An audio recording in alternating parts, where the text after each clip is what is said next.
Здравейте! Ще започна с задаването на въпроси. Но преди това искам от вас да си спомните за последния път, когато сте били свидетели на ситуация, в която се подиграват на някого. Реагирахте ли тогава? И всъщност колко е нужно, за да реагирате в такава ситуация? Сега се опитайте да си спомните за подобни ситуации онлайн. Предполагам, е много по-лесно да се сетите за примери. В крайна сметка, доста хора отиват в социалните мрежи, за да се забавляват и често подигравките се бъркат с забавлението. Много по-лесно е, ако не познаваме замесените хора. Но тук идва и следващия въпрос. Какво ако има организации, които системно тормозят хора онлайн за своя изгода? Такива има. Лесно можем да си представим, че някаква Facebook група го прави, за да получава повече лайкове, но всъщност това е нормата. Дори когато се водят някакви политически спорове, те често се решават по това, кой е казал по-добрата подигравка. Това е нормата и по телевизията. Има предавания, които ни се представят като реалитита, но всъщност имат основната цел да се подиграват на няколко души. Такива организации има и организиран тормоз има, и той до такава степен е норма, че хората са свикнали да не реагират на него. Но тук идва другата част от въпроса. Колко сериозно трябва да е, за да реагираме? Какво ако този тормоз влияе на това хора да загубят работата си, да загубят своите контакти или да загубят живота си? Това клипче се отнася точно за това. В следващите минути ще ви покажа доказателства за това как вестник Флагман БГ се подиграва на хора и по-точно как този онлайн вестник съобщава за самоубийствата на хора в Бургас и това води до повече такива случаи. За начало малко научно въведение по темата. Има такова нещо, което се е наложило като термин и се нарича суицидна епидемия. Това е когато много хора на дадено място се самоубиват и идеята за това и тези случаи се разпространяват по начин, който наподобява епидемия.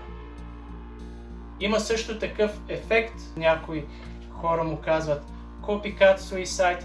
Това е когато някой известен човек се самоубие и други хора, които са го познавали, когато четат за тези неща в медиите и виждат тази информация, също са по-склонни да се самоубият. Тези ефекти са много ясно документирани, няма абсолютно никакво съмнение, че се случват. Има множество такива примери с известни личности и как хората се самоубиват в месеците след това. Има също примери с книги, да речеме тази книга 13 причини защо, сигурно ще видите огледално. В книгата се разказва за момиче, което се самоубива и е написал причините за това и се оказва всъщност, че след като тази книга е била издадена, доста тинейджери са се самоубили, които по принцип са уязвима група. Специално за това нещо. Така че напълно известно е и е потвърдено, че да се съобщават такива неща в медиите, без да има някаква особена важна причина, всъщност води до повече такива случаи. А сега за вестник Флагман. Вестник Флагман предимно пише за ситуации, които се случват в Бургас, в област Бургас, и всъщност там често се споменават и самоубийства, но не само. Споменават се всякакви инциденти, като това в много случаи е придружено от имената на замесените, техните години, а понякога и техния адрес. И това често се приема като някакво забавление, но наистина минава определена граница, когато започне да се отнася до самоубийствата. Така че всъщност, за да ви дам представа колко сериозен е проблема. Този вестник го има от 2011 година. И нещо, което аз направих, беше да използвам неговата търсачка, да търся за думата самоубийство. Забележете, в самия вестник имаше так самоубийство. Ако искате просто да четете статии само за това, има такъв так. Нещо, което направих е, че макар търсачката им да не хваща всички случаи, аз изтеглих стотици хиляди статии от този вестник и в тях потърсих за конкретна последователност за нации, когато го има самоуб, може да е част от самоубийство, самоубиец, различни думи в текста на статията. И открих доста такива примери. Според вас, колко статии за самоубийства, минимум, защото не съм открил всичките, е направил този вестник за 10 години?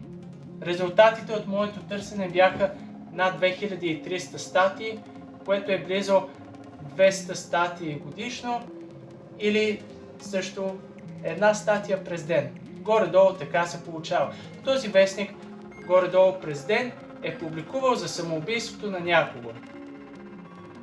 На този етап сигурен съм, че започва да изглежда грозно и ви казвам, всеки следващ конкретен случай, който ще дам с този вестник, ще е все по-брутален. Но на първо място, нещо, което аз самия се чудех, е всъщност има ли такава епидемия от самоубийства в област Бургас? Може ли да се говори за такава епидемия? Нещото, което направих, беше да сваля данни от НСИ, които са напълно достъпни за всеки го. Можете да търсите за броя умирания по области и причина за смърт, като причината за смърт, по която трябва да филтрирате, се казва умишлено самонараняване. Изтеглих такава информация за абсолютно всички области в България, както и средното за страната, и всъщност сравних в кои години разликите между средния брой самоубийства в област Бургас и средния брой самоубийства в страната е бил най-голям. И всъщност нещото, което открих, е, че действително има години, в които хората в област Бургас са се самоубивали повече. И тези две конкретни години са 2015 и 2019. Резултатите по тази тема са доста убедителни. И сега спомнете си откъде тръгнахме от това, че когато нещо се докладва повече в медиите, това води до хора да имитират този вид самоубийства и да се самоубиват повече.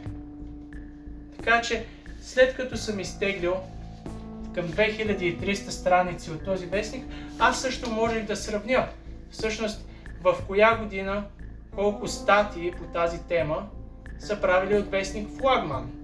Нещо, което открих, е, че отначало те не са правили толкова много статии за самоубийства, но след това нещо е събудило интереса им, вероятно това колко гледания получават, и се оказа, че 1 и 2 години преди епидемията в област Бургас, всъщност вестник Флагман е публикувал много повече статии за самоубийства.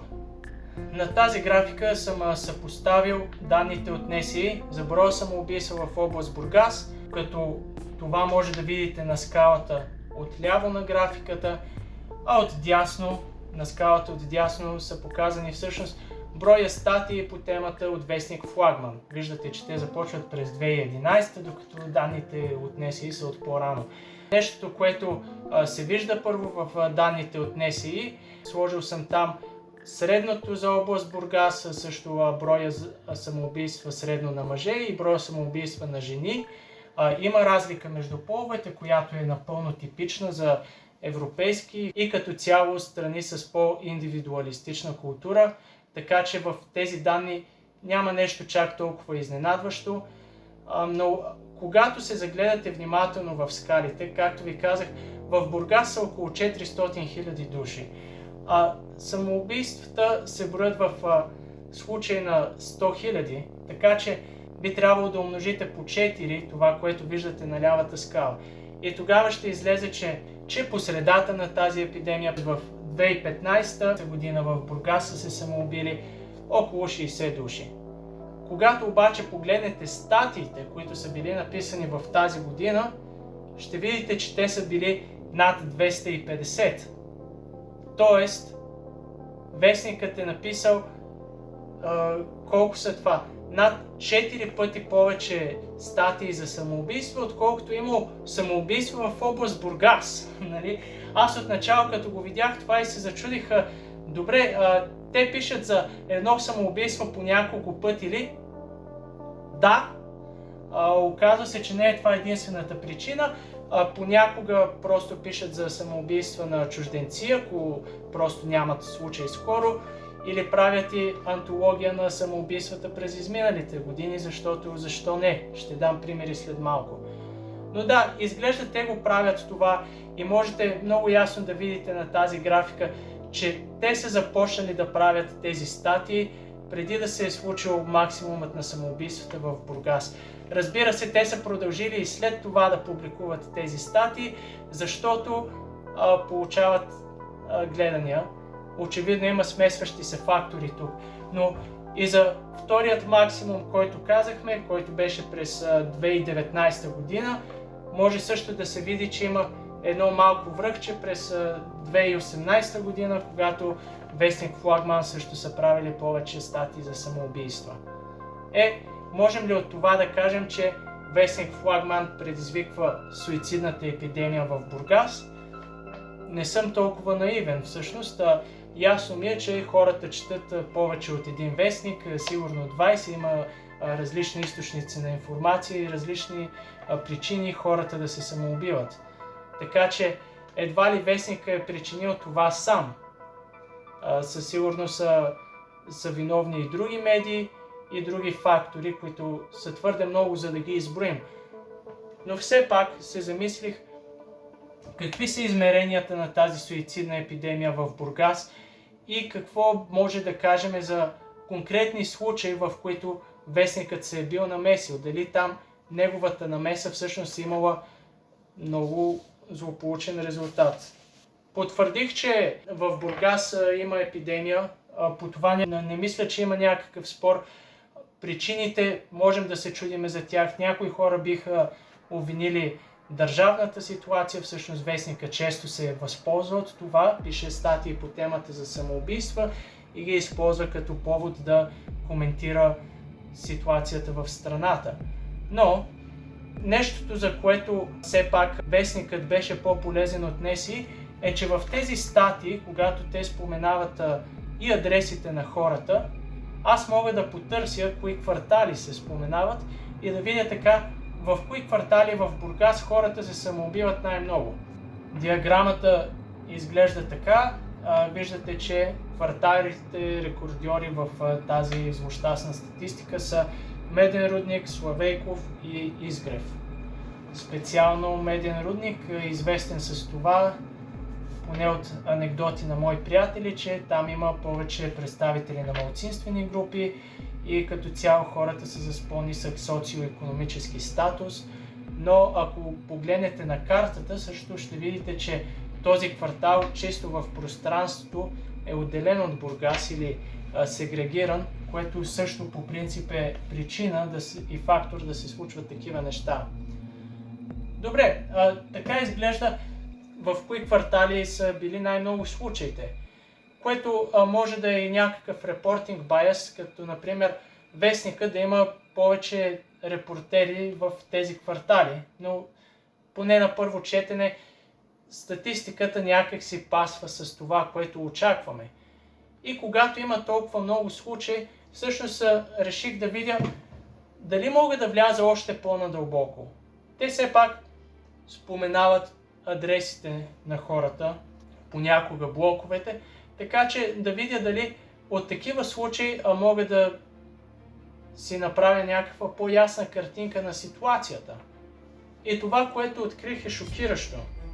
Ще дам пример. В сайта са открити 3 случаи за блок 450 от Меден рудник.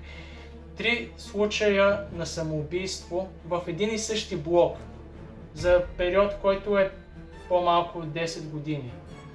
И всъщност под статиите има доста коментари, които адресират това, че размера на блока, че той е много голям, че е строен по времето на комунизма, че е панелка, някакси влияе на психичното здраве на хората и е причина те да се самоубиват повече. Но не знам дали вие можете да си представите това, 3 души във вашия блок да са се самоубили. Това на мен ми изглежда напълно шокиращо. Но извън самоубийствата, блока се споменава от вестника наистина десетки пъти във връзка с престъпност, която изглежда просто си върлува там в този квартал и не винаги е наказана. Но това единичен случай ли е? Или има много такива случаи, където хора близко един до друг се самоубиват, както би било типично за една самоубийствена епидемия. Оказва се, че има много такива случаи. Беше лесно да ги намеря само като гледам с невъоръжено око през списъка от адресите. Ще дам пример. Имало е през 2015 година самоубийство в блок 63, а през 2023 самоубийство в блок 60, като двата блока имат един и същи двор. И същата година, 2023, от другата страна на улицата на блок 60, в блок 57, разстоянието между двата блока е под 100 метра, може да се види на Google Maps, също е имало опит за самоубийство. Относно най-шокиращите случаи за това как вестника докладва за самоубийства, например, открих как вестника е написал 7 статии за самоубийството на един и същи човек, като тези статии включваха снимки на кървища, на мястото, където е станало, и хората също са интервюирали близките на жертвите, което по принцип е голям проблем с журналистическата етика, пък и един здравомислещ човек знае, че когато разпитва човек за някакви дълбоки травми от живота му, той всъщност кара този човек да ги преживява повторно в съзнанието си, докато ги спомня. И това е много травмиращо за близките на тези хора. Още повече, когато всъщност се прави с цел забавление и бизнес. Няма място да допуснем, че флагман не осъзнават за сериозността на ситуацията, тъй като всъщност самите те са писали за тази епидемия от самоубийства. А когато случаите станат по-малко, те просто напомнят за отминали епидемии на самоубийства. Трудно е да повярваме, че вестник Флагман споделя тези събития с цел да информира хората и да е полезен за тях, когато в някои статии се събира. Просто има видео как се събира трупът на човек, който е скочил от някой блок. На кого е полезна тази информация? Защо трябва да има видео за това нещо? Даже бих казал, че вестник Флагман сериозно вреди и помага на хората да се самоубиват, като им показва места, които са удобни за скачане. Тази статия просто е пример за тенденцията на вестника да снима и огражда точния етаж и тераса на происшествието, като по този начин те прилежно предоставят статистика за това, кои строежи са неохранявани, кои места са подходящи за самоубийства и като цяло каква е оптималната височина, ако искате да направите това както трябва. В почти всяка от споменатите статии могат да се намерят примери за неетични журналистически практики. Едното, което споменах, е да се разпитват близки, другото е да се споменават имена и адреси на жертви. Изключително трудно ми е да приема, че е добронамерено, когато има статия, в която човек е опитал да се самоубие, те са отишли там и интервюирали са хората в близост и след това в публичното пространство пишат имената, годините и точния адрес на този човек, който е опитал да се самоубие, но не е успял. Сигурно срамът и тормозът последващо тази статия ще му помогнат да не направи това отново. Не знам те какво си мислят, но според мен те въобще не поемат отговорност за това нещо, защото другото нещо, което забелязах, е, че често в коментарите има доста обиди. Да, явно такова е нивото на културата в България че разни хора онлайн в коментарите обиждат хора, които са или са опитвали да се самоубият. Има множество такива коментари, които не се модерират от вестника. Ще дам пример. Имаше коментар, където някой е казал: бедняци, много по-яко и добре ще си живеете на село, като статията е за самоубийство в Бургас. Реално погледнато, вестникът предлага и поддържа платформа за това да се тормозят онлайн жертви на самоубийство и техните близки. И конкретният случай, където хора опитват да се самоубият и след това вестника пише информация за тях, това са случаи, в които не е далече от ума на един здравомислещ човек, че те всъщност са помогнали за това съответната жертва да направи повторен опит. В други държави склоняването към самоубийство е престъпление, което се наказва в затвор. В България във всеки случай вестника би могъл да си измие ръцете с това, че той просто съобщава. Той не казва на хората какво да правят. Въпреки че ние можем да видим ясни научно потвърдени зависимости, че има последствия от такова съобщаване. Как се решава този проблем? Първото нещо, което аз се зачудих е: има ли институция, която отговаря за тези неща? Други държави си имат Министерства на щастието, ние нямаме такова, затова в доста статистики сме даже споменавани като едни от най-нещастните държави в света, не само в Европа, но имаме все пак СЕМ, които отговарят за електронните медии.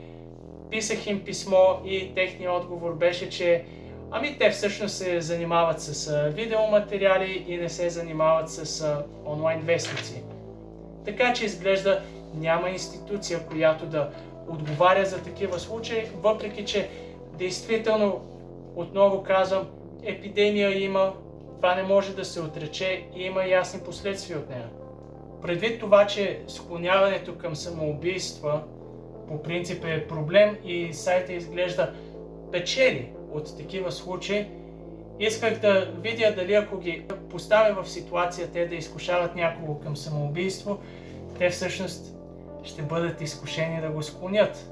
Така че с ботове аз изпратих множество писма в различни моменти на този сайт, където текстът представя човек, който иска да се самоубие. И по принцип, когато държавна институция получи такава информация, нещо, което по закон те са длъжни да направят, е да насочат човека към някаква психологическа помощ или към 112. Това са телефоните, които отговарят за тези случаи. Онлайн вестника обаче е частен и няма такова задължение, правно задължение, но морално има. Просто ако си нормален човек и видиш, че някой опитва да се самоубие, е нормално да се опиташ да му помогнеш и си отговорен всъщност за това. Имаш отговорност и наистина понякога нещо, което е нужно да направиш, е просто да напишеш две изречения. Така, нека направим обобщение на резултатите до момента. В Бургас действително е имало 2 самоубийствени епидемии. Не можем да твърдиме, че само един вестник или една медия е виновна за тях, но все пак можем да сме критични към вестника за съмнителните журналистически практики. По принцип, един здравомислещ човек, когато няколко пъти след като човек се самоубие и отиде да интервюира неговите близки, които плачат през цялото време по интервюто, този здравомислещ човек би се усетил, че може би не е хубаво да го правя това нещо. Също така, ако е някаква организация, която отговаря за онлайн платформата, в която публикува такава информация, тя е отговорна и за коментарите под тези статии. И ако тези коментари всъщност просто представляват някакъв онлайн тормоз, да, това е проблем на нашето общество, но и в случая на организацията, която позволява, дава средство и платформа това да се случи.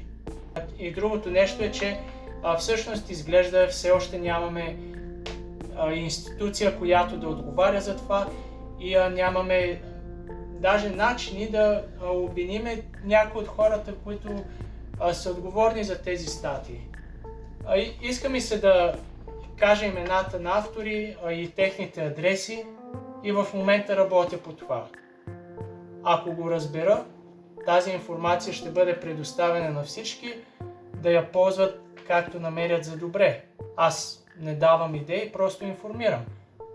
Другото нещо, което забелязах, е, че всъщност как те имат достъп до всички тези случаи на самоубийства, защото те са описали по-голямата част от тях. Поне ако съпоставяме броя статии и броя хора според НСИ. Нещото, което забелязах е, че всъщност повечето случаи, които са описали, са скачани от блог, така че изглежда това е по-лесно да се забележи от други хора и отново може би е просто някакъв репортинг байас. Но наистина следва да се замислиме дали вестника няма някакви информатори, да речем в институции, в полиция или болници, или просто журналисти, които са стратегически позиционирани в тези квартали, които да докладват когато се случи нещо такова, за да може вестника да отиде там с камерите и да снима тротуара на улицата, още преди трупа да е събран от него. Изглежда наистина има някаква организираност, за да се случват тези неща. И не съм сигурен, че това са само журналисти на този вестник. Предполагам, че доста обикновени хора, просто за да получат 20 лева или не знам даже дали им плащат за подобна статия, се обаждат на хора от вестника и не знам, чувстват се като някакви информатори, които помагат на обществото, като споделят на медиите за тези неща.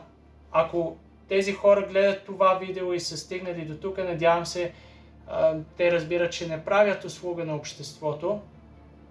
Не само, че не печелят нищо, даже имената на доста от тези информатори не се споменават в статиите, така че липсват даже вашите 15 секунди слава, но последствията от вашите действия всъщност ги има. Споделих на доста приятели за този проект, с който се занимавам наистина от седмици, идеята я имам повече от година и доста хора ме питаха: добре, каква ти е ползата да го правиш това, какво печелиш от тези неща? И често казано, аз бях изумен от това на колко хора трябваше да обяснявам, че не е нужно да имаш лична полза, за да направиш нещо добро.